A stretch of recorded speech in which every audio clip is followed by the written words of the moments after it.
Hello, good morning दोस्तों, कैसे हो आप सब? आप सबका स्वागत है मेरे एक अच्छे से छोटे से व्लॉग के साथ। और सुबह-सुबह जल्दी से उठ के अपने जो डेली रूटीन है उसको शुरू कर देते हैं। अच्छा, एक बार दिन में जो सबसे पहले स्किन को ना मॉइस्चराइज़ करना बहुत ज़्यादा ज़रूरी होता है। तो आज हमने लगाई है निविया की ये क्रीम। और निविया की क्रीम काफ़ी टाइम बाद हम लाए। मेरी मम्मी की फेवरेट क्रीम हुआ करती थी एक टाइम पर ये। Know just what you do to me. Play my emotions like a pair of puppet strings. Did it ever? और अपनी शादी के बाद मेरी फेवरेट क्रीम हो गई है विको टर्मरिक। क्या होता था, पहले हम फाउंडेशन लगा लेते थे कभी कभार जब कहीं बाहर जाते थे, लेकिन जब मेरे हस्बैंड ना विको टर्मरिक क्रीम यूज़ करते थे, एक दिन हमने ऐसे ही लगा लिया और देखी कि मेरे फेस पे ना फाउंडेशन का ये काम कर रही है। तो क्या होता है ना, ब्लॉग्स बनाओ सब करो तो फिर बिना फाउंडेशन के या बिना हल्का सा टचअप किए हुए उतना अच्छा वीडियो लगता नहीं है। तो फिर हल्का हल्का हमने विको टर्मरिक क्रीम लगाना शुरू कर दिया और उससे रिज़ल्ट ये आए कि मेरी स्किन भी नहीं ख़राब हो रही थी और फाउंडेशन का भी काम कर रही थी। फिर उसके बाद हम जब भी कोई मेकअप करते या शादी पार्टी में जाते तो सबसे पहले फाउंडेशन विको टर्मरिक का ही बेस लगाना शुरू कर दिए थे। फिर उसके बाद आज बाल धुले थे तो हल्का सा मांग भरना ज़रूरी था, लिपस्टिक हल्की सी लगाया और उसके बाद तैयारी कर रहे थे पूजा में बैठने की। आज उठने में हमें थोड़ी सी देरी हो गई थी, लेकिन देर होने के साथ साथ हमें अपने काम फटाफट से निपटाने हैं कि टाइम से काम भी ख़त्म हो जाए और हमें देर भी ना हो। आज कल ठंड बहुत ज़्यादा, स्पेशली आज तो बहुत ज़्यादा ठंड थी, तो उसकी वजह से मॉर्निंग में उठने में देर तो क्या ही हुई थी। उठ तो हम जल्दी गए थे, मगर उठने का, बिस्तर छोड़ने का मन नहीं कर रहा था। अपने टाइम से ही मेरी नींद हमेशा खुल जाती है। खैर, फिर नहा के आए थे, टॉवल हमने वहीं रख लिया था, पहले क्रीम व्रीम लगाने लगे। तो फिर जब हम रेडी हो गए तो उसके बाद गए, हमने सोचा चलो सबसे पहले टॉवल धूप में डाल देते हैं, लेकिन आज बिल्कुल भी धूप नहीं निकली थी, मगर फिर भी एक बार बाहर डाल दो ना तो हवा ही लग जाती है। हालांकि आप लोगों को तो पता ही है, उत्तराखंड में हवा नहीं चलती, बिल्कुल भी नहीं चलती। मौसम गर्मियों में भी अच्छा रहेगा, ठंडा रहेगा, बट हवा नहीं चलती। और ये देखिए कितना सुंदर लग रहा था। और आप लोग देख रहे होंगे मेरे जो केले के पेड़ हैं एकदम सूख चुके हैं, पता नहीं क्यों, बस सूख रहे हैं। पानी हमेशा लगाते रहते हैं पर फिर भी सूख रहे हैं। और टॉवेल धूप में डाले, और ये सामने 2 पैकेट देख रहे हैं ना, ये हमने गाय का गोबर मंगाया है उपले बनाने के लिए। हालांकि जो दूध वाले भैया आते वो बोले भी कि मैम हम आपको उपले ला के दे देते हैं, क्योंकि जो हमारे यहाँ दूध लाते हैं ना वो इनके ऑफिस में ही काम करते हैं और उन्होंने गाय पाला हुआ है, तो हम उन्हीं से दूध लेते हैं और अच्छा दूध देते हैं। तो फिर उन्होंने बोला भी कि हम आपको उपले ला के दे देंगे, मेरी मम्मी बनाती हैं घर में ही। हमने कहा नहीं भैया, आप गोबर ला के दे दो। हम काफ़ी टाइम से उपले बनते ही नहीं देखे थे। जब हम लोग गाँव में रहते थे ना, तो हम लोगों की गाय के जो गोबर निकलता था ना, उससे उपले बनाने के लिए आती थी एक, हमारे घर के बगल में रहती थी, तो वो ही उपले बनाया करती थी। तो बड़ा मज़ा आता था देखने में, और हम लोग उनके पास बैठे रहते थे और वो उपले बनाती रहती थी, हम लोग उनसे बातें करते रहते थे। यार वो टाइम बहुत ज़्यादा अच्छा था। आजकल जाड़े के दिन हो रहे हैं ना, तो बाहर हम अपनी बुक लेके खड़े हो जाते थे, पढ़ते भी जाते थे और उन लोगों को उपले बनाते हुए देखते जाते थे। कभी कभी उनसे बातें भी करने लगते थे जब पढ़ते पढ़ते बोर हो जाते थे। और हमको ना अपनी वो वाली नोटबुक का जो कवर पेपर होता वो भी याद आ रहा। इजी नोट्स चलते थे उस टाइम पर, अब पता नहीं कौन से चलते हैं, पर उस टाइम पे इजी नोट्स चलते थे। फिर हम ये सारा काम निपटाने के बाद आ गए थे किचन में, और पूजा मेरी हो चुकी थी। फिर उसके बाद जो भी बर्तन जो मेरी हाउस हेल्पर धो के गई थी उनको पानी यानी थोड़ा सा निचोड़ गया था, उसके बाद उसको सेट किए। और उसके बाद लेके जो भगवान के बर्तन खाली हुए थे, मतलब मेरे पास भगवान के बर्तनों का ना 3 सेट है। एक सेट तो भगवान को लगा रहता है और 2 सेट हम धुल के भगवान के पास रख देते कि बाई चांस कभी हम धो ना पाएँ, या फिर दूसरे दिन हमें वो ही सेट ना निकाल के फिर पूजा करो।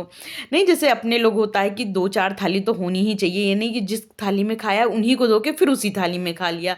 भगवान को भी ना बदल बदल के अच्छा लगता है, इसलिए भगवान के बर्तन भी हम निकाल के लाए थे। एक सेट तो हमने भोग लगा दिया था, दूसरा सेट लेके आ गए थे कि धुल के रख देंगे।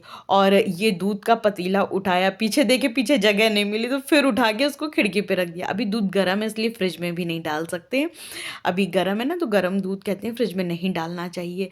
और हम सोच रहे थे कि भगवान के बर्तन धोने से पहले सब्जी छौंक लें।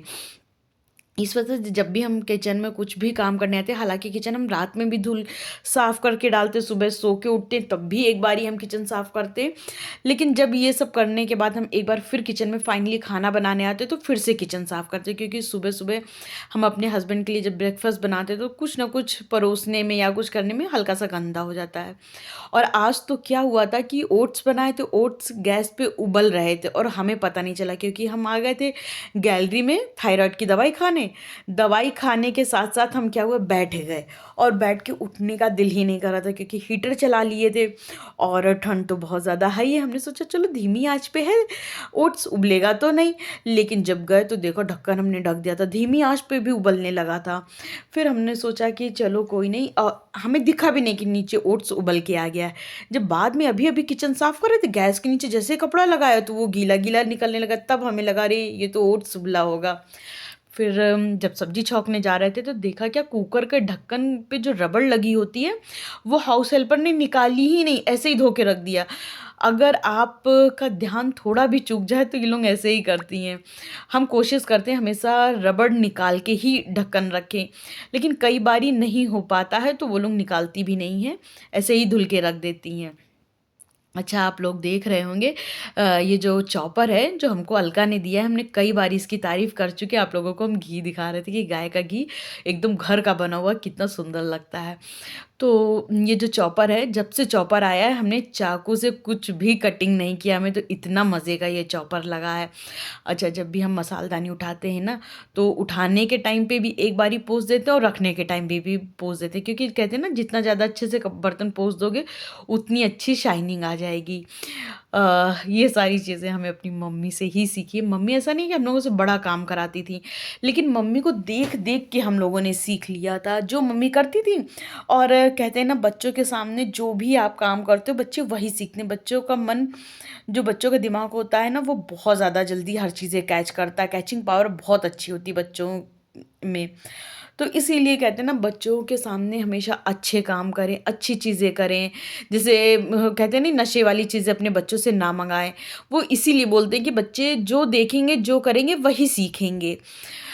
खैर, फिर फटाफट हमने लौकी की सब्ज़ी, आज हस्बैंड की फरमाइश थी कि लौकी की सब्ज़ी बनाना। हम फ़ोन करके पूछ लेते हैं कि आज आपको क्या खाने में खाना है, तो उन्होंने बोला कि लौकी की सब्ज़ी खाएंगे, तो बस वही छौंक दिए थे।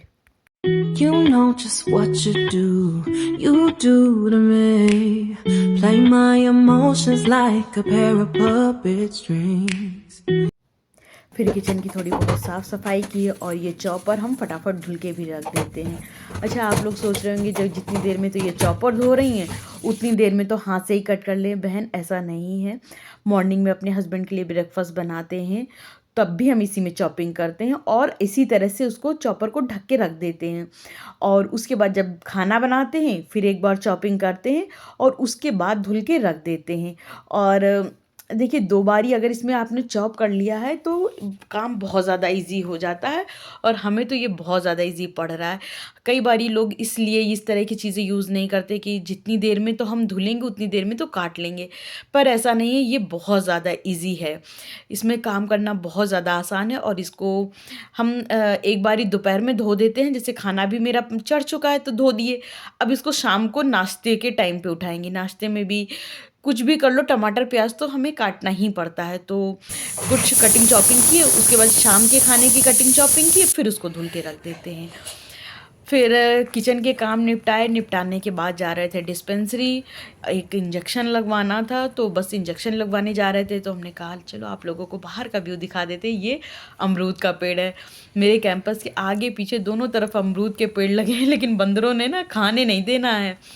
अच्छा, डिस्पेंसरी से अब हम वापस आ रहे थे और ये सामने से अपने ये मतलब ये मेरे घर का ही गेट है, तो बस अपने घर आ रहे थे। वैसे यहाँ पे ना लॉक ऑफ लगाने की ज़रूरत नहीं पड़ती है, पर कभी कभी लॉक लगा देना पड़ता है। जब भी कैंपस में लेबर आई होती, ज़्यादा काम चल रहा होता तो फिर लॉक हम लगा देते हैं, क्योंकि जब आपकी रिस्पॉन्सिबिलिटी पे घर हो जाता है ना तो फिर आपको टेंशन हो जाती है कि अगर बाई चांस कुछ हो गया तो फिर लोग और बड़े बुज़ुर्ग तो हम ही को बोलेंगे ना कि तुमने लापरवाही की और इस वजह से हो गया। अदरवाइज़ यहाँ लॉक लगाने की ज़रूरत नहीं पड़ती और हम लगाते भी नहीं हैं, बहुत कम लगाते हैं। जब देखते हैं कि कैंपस में लेबर ज़्यादा है तब भी लगाते हैं। अच्छा, घर आते ही सबसे पहले स्लीपर्स चेंज करेंगे। बाहर के स्लीपर अलग रखते हैं, घर की अलग रखते हैं। और स्लीपर चेंज करने के बाद फटाफट से घर को बंद किया। गर्मी होती है तो सिर्फ नेट वाला दरवाज़ा बंद करके रखते हैं, पर आजकल ठंड बहुत ज़्यादा है जिसकी वजह से सारे दरवाजे बंद रखते हैं। फिर आए और हैंड वॉश किया। हैंड वॉश करने के बाद लेके बैठ गए थे साग भाजी। साग भाजी मेरे हस्बैंड बोलते मत लाया करो, क्योंकि फिर तुम सारा दिन भाजी और साग ही साफ़ करते रहती हो। लेकिन हमें लगता है कि अ, ये ठंड का मौसम है, जितना साग खा लो, क्योंकि साग हमारी हेल्थ के लिए तो अच्छा होता ही है, संग में स्वादिष्ट कितना होता है, हमें तो बड़ा अच्छा लगता है। मेथी की भाजी, सोया मेथी और पालक और उसको क्या कहते हैं, बथुआ, ये सारी चीज़ें हमें तो यार बहुत ज़्यादा अच्छी लगती हैं। कई बारी लोग बनाने के पीछे नहीं भी लाते हैं, पर हम ले आते हैं। हम तो जब भी बाज़ार जाते हैं ज़रूर लाते हैं, हमें तो भाजी बड़ी अच्छी लगती है। और इधर भाजी आजी साफ़ हो गई थी। भाजी साफ़ करने के बाद जो भी हरा काम वो रहता है, डंठल अंठल, हम पीछे ही डाल देते हैं, क्योंकि यहाँ पे पेड़ वेड़ लगे रहते हैं ना, तो वो एक तरह से खाद ही बन जाती है। और उसके बाद इस पे जो दस्तरखान है, ये इस पे हमने साग आग साफ़ किया था तो काफ़ी गंदा हो गया था। तो इसको ये जो बॉटल है ना, ये हमें सौरभ अलका व्लॉग्स वालों ने दिया था। जब कोविड था ना, तो उस टाइम पे उन लोगों ने लिया था। फिर ये हमको बड़ी अच्छी लगी थी तो उन लोगों ने हमें दे दिया। तो इसमें हम किचन को साफ़ करने का जो भी वो नहीं होता है, जो भी पानी वानी बना के रख लेते, इसमें वो है विनेगर है, ये सब चीज़ें डाल के रख लेते। इसका छिड़काव किए, फिर उसके बाद दस्तरखान धुल के और उसको उसी तरह से नलके पे टांग दिए थे कि पानी नहीं तो फिर चूते हुए बाहर जाएगा। फिर आ गए थे चिल्ले की तैयारी करने, क्योंकि मेरे भी हस्बैंड आ चुके थे और आज उनको खाना था बेसन का चिल्ला। हालांकि हमने रोटी की भी तैयारी कर ली थी, पर उनको बेसन का चिल्ला खाना था, इसलिए फटाफट से हमने बेसन के चिल्ले की तैयारी करी। बेसन के चिल्ले में हम डालते हैं नमक और अजवाइन। अजवाइन ना पेट के लिए काफ़ी अच्छी होती है। बेसन थोड़ा सा हैवी होता है, इसलिए अजवाइन डालना बहुत ज़रूरी होता है। और अजवाइन डाल के ना चिल्ले का टेस्ट भी बहुत अच्छा हो जाता है। और इसमें हम डालते हैं थोड़ा सा गरम मसाला। गरम मसाला भी हमने डाला था, लेकिन वो कहीं जो वीडियो है स्किप हो गया या क्या हुआ पता नहीं। तो फिर बस इसका खूब अच्छे से घोल बनाने लगे। बस याद रखिएगा लम्स नहीं बनने चाहिए बेसन में, तो इसलिए थोड़ा थोड़ा पानी डाल के उसको अच्छे से घोलते रहिए, एक साथ पानी मत डालिएगा। और इसमें जो मोस्ट इम्पॉर्टेंट डालते हैं मेथी, कच्ची मेथी काट लेते हैं, काट के फिर इसमें हम डाल देते हैं, जिससे कि पेट तो काफ़ी देर तक भरा ही रहता है, संग में चिल्ले का टेस्ट भी यार इतना बढ़ जाता है, इतना बढ़ जाता है। फिर चिल्ले को हम देसी घी में ही बनाते हैं। देसी घी डाल के तवे पे स्प्रेड किए और उसके बाद चिल्ले को डाल के फैला दिए। अच्छा, चिल्ला डाल के हम सिर्फ खड़े ही नहीं रहते, उसके दौरान हम अपने अलग अलग काम करने लगते हैं। You know just what you do to me. Play my emotions like a pair of puppet strings. Did it ever occur to you my heart's more than a toy? फिर आ गए थे चिल्ला देखने के लिए कि कहीं मेरा चिल्ला जल ना जाए दूसरे और कामों में। फिर हल्का सा चिल्ला पलट के देखने की कोशिश की, चिल्ला अभी तक नहीं पका था। फिर उसको इसी तरह से छोड़ दिए और अपने हस्बैंड के लिए खीरे का सैलड काटने लगे। मेरे हस्बैंड को सैलड खाना बहुत बहुत बहुत ज़्यादा पसंद है और अच्छा भी होता है हेल्थ के लिए। मेरे हस्बैंड का अगर हम आप लोगों को बताएं, इतना रूटीन टाइट रहता, कई बार ही हमें लगता है ये कैसे इस तरह से सब कुछ कर लेते हैं। मतलब सिर्फ हेल्दी खाना और बहुत अनहेल्दी बहुत कम होता है जब खाते हैं, जबकि उनको अनहेल्दी चीज़ें खाना बहुत बहुत बहुत ज़्यादा पसंद है। फिर भी वो अनहेल्दी चीज़ें नहीं खाते हैं, वंस वाइल हो गया बट कम खाते हैं। ये उनकी थाली रेडी थी। You know just what you do.